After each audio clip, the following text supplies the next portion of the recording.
Hi everybody, today I'm going to show you how to make a scatterplot in Minitab. Our problem says to use Minitab to create a scatter diagram to determine if a relationship exists between the temperature of water and the percent of sugar added to the water that dissolves. We're going to use the data in the table below. We'll start by highlighting all of the data, right-click, copy.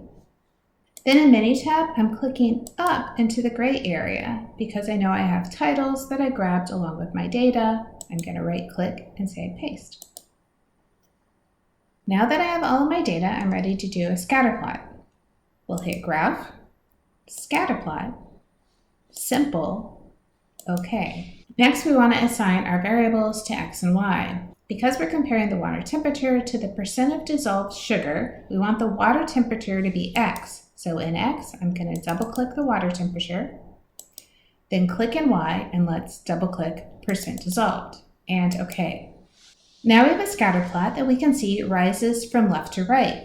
When we look back at the problem, it asks us what type of relationship exists. Is it positive? Is there no relationship? Is it negative?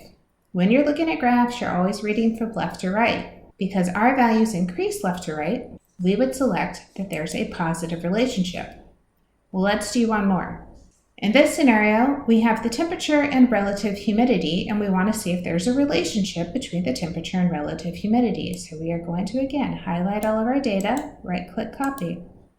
In Minitab, I'm going to hit a plus to get a new worksheet, and I'm going to X out this scatter diagram. Again, up in the gray cell, I right-click and paste.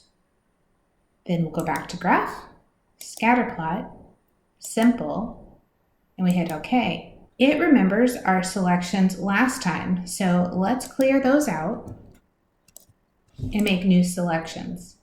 In the X, I'm going to click temperature, and then in the Y, I'm going to click relative humidity. We'll click OK, and here's our graph. This time I can see as I read left to right that I have a negative relationship. So when it asks what type of relationship exists, we would want to say negative.